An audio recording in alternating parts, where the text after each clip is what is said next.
We're seeing summit after summit this week between leaders of key regional players surrounding the Korean Peninsula.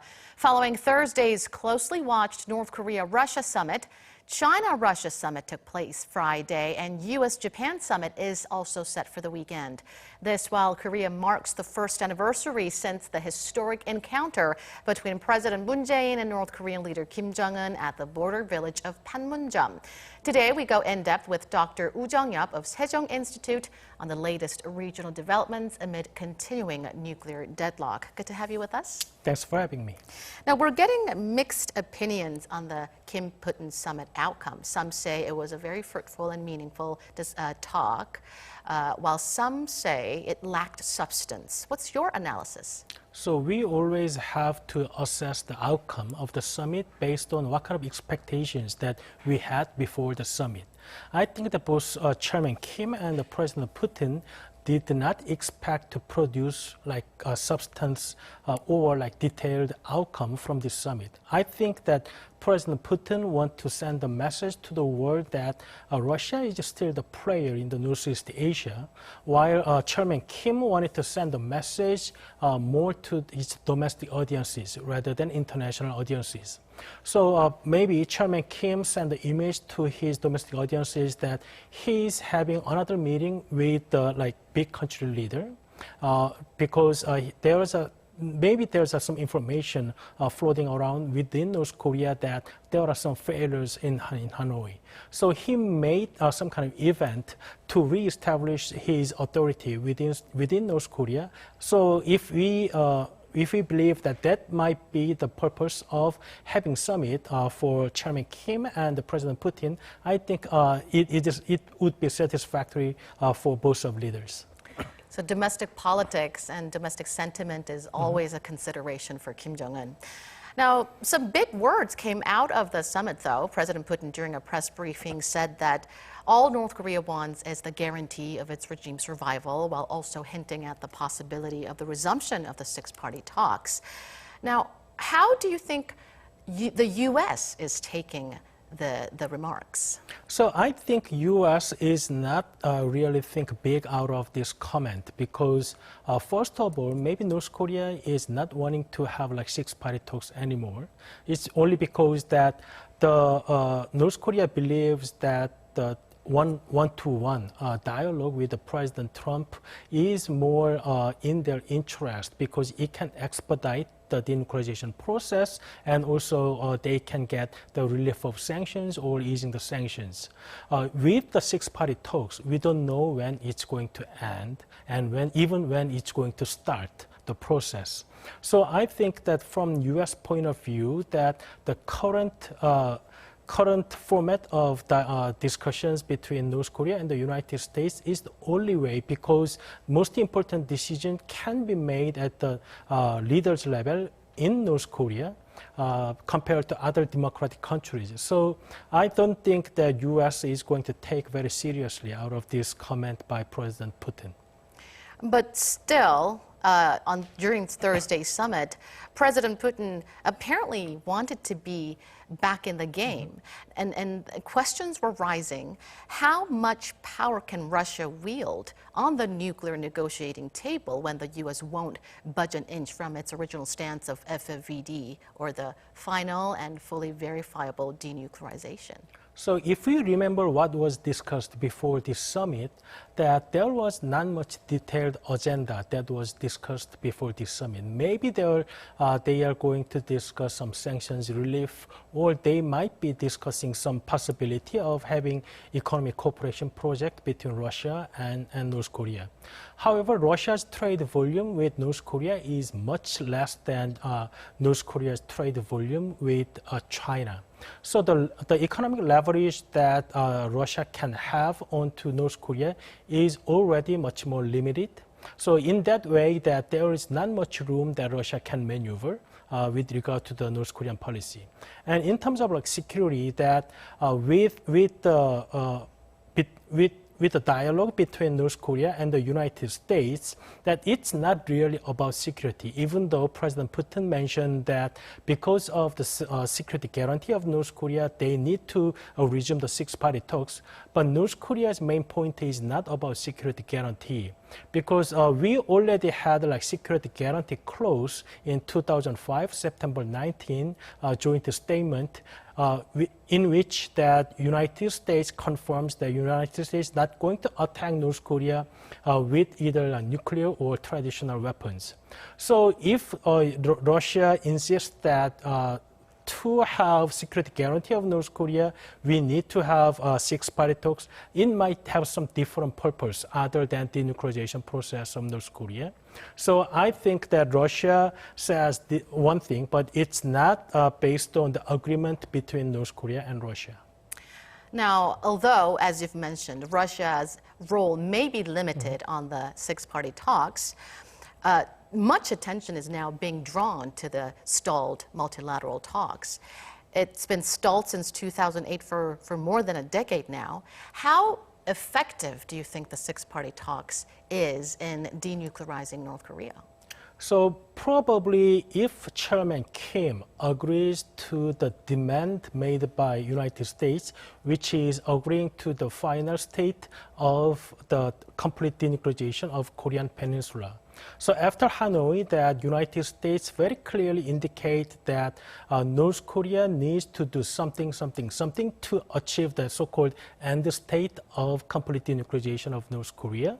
So if North Korean leader Chairman Kim agrees to that definition, then maybe six-party talks or more multilateral platform is required to implement the agreement made by North Korea and the United States. So for example, in Iran case, even though United States withdraw from the agreement, the only reason that they can expedite the relief of the sanctions onto Iran is because all P5 permanent members of Security Council was already there for the discussion. So to implement the agreement between United States and North Korea, we need to have a multilateral format to implement it. So until Chairman Kim agrees to the definition, maybe six-party talks is very difficult to get the agreement from the Chairman Kim. But once Chairman Kim agrees to the definition, I think a six-party talks or any multilateral format would be necessary to implement it. Now, during the One Belt, One Road Forum, President Putin and President Xi Jinping held talks today. Do you think President Putin asked for China's support for the resumption of the six-party talks? I think there's a possibility because it's in their both interests of China and Russia to be in a part of this process of denuclearization talk between United States and North Korea. So like 2018, that when North Korea came back to the conversation with the United States, the first country that North Korea visited was China. So I think China believed that China is already in the process of discussion. However, Russia was isolated the process. Also, the Japan thought that they were isolated from the process. So they want to have a chance to exert their influence on the process, so their interest is not breached by the discussions between North Korea and the United States. So Russian leader President Putin might ask President Xi that six-party talks may be the one that their interest can be guaranteed through the process. Now we're seeing back-to-back summits this week, and U.S. President Trump is due to meet with Japanese Prime Minister Abe tomorrow. What do you think will come out of that summit? So now that President Trump and Prime Minister Abe, there's no current issues that should be discussed.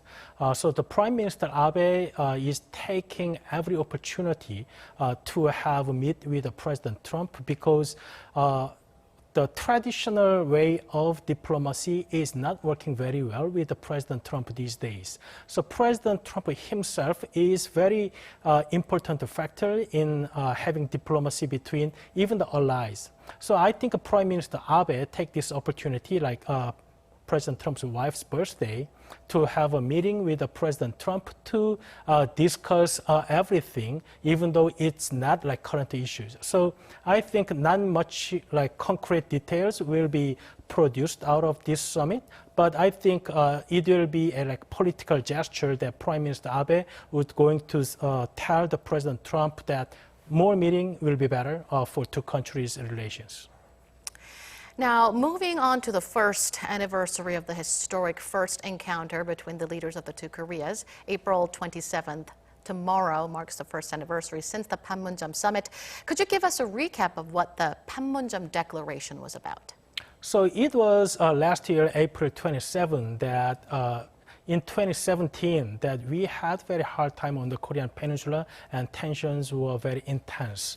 And North Korean leader Kim Jong-un said in his New Year's address in 2018 that he would dispatch the delegations to the Pyeongchang Olympic Games. So since then, we have very like fast forwarding process until that April 27th Panmunjeom declarations.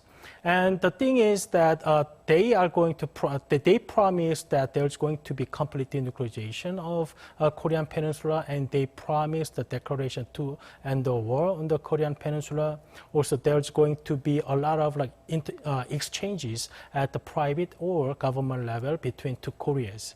However, it is unfortunate that it seems like North Korea is not going to be taking part in the anniversary or 1-year anniversary of April 27th Panmunjeom period, Panmunjeom declaration.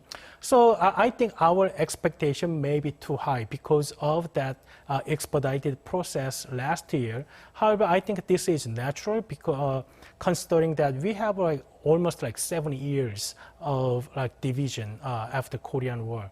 So I think we need to take more time to have better relations between two Koreas. So we need to look in the long run and take things slowly. Now, North Korea reported Friday that peace on the Korean Peninsula depends entirely on Washington's attitude. What is North Korea attempting to gain by making such claim? So Chairman Kim on April 11th during their People's Committee that it is U.S. fault to lose the golden opportunity to denuclearize North Korea in the diplomatic terms. That means that the breakdown of Hanoi summit is not to be blamed on them, but to blame United States. And North Korea's media said that they don't blame like President Trump. They blame like Secretary Pompeo or NSC's advisor John Bolton. So I think that by blaming U.S. government officials, I think one way is that to tell their domestic audiences that it's U.S.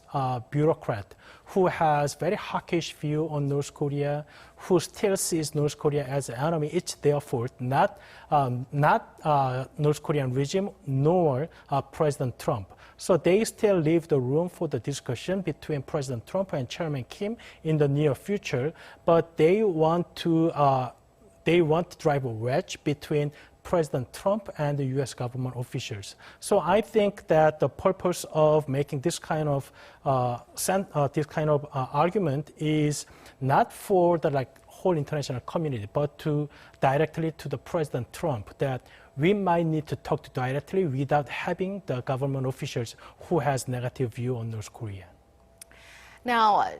Now, relations, North Korea-U.S. relations appear to be chilly at the moment. What more should be done to make North Korea and U.S. put their heads together again for denuclearization of the peninsula?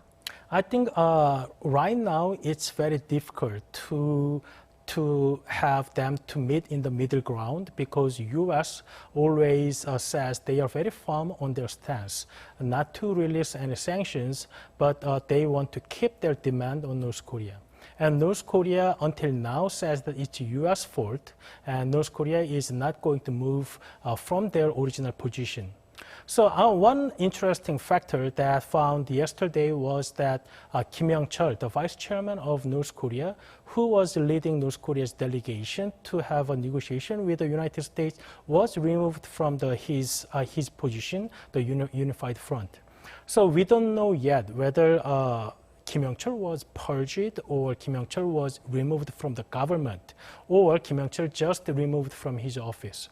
If he is removed from the government or he's purged, that means that all those who work for the negotiation with the United States might be purged or removed from the government. So will that be like good or bad for the future negotiation? I think that's we have to see very closely in the future. All right, thank you so much, Dr. Ruth. That is all the time we have for you today. Thank you for coming in today. Thank you. And that does it for this edition of News in Depth. From all of us here at Arirang, thank you for watching, and I hope to see you right back here, same time next week.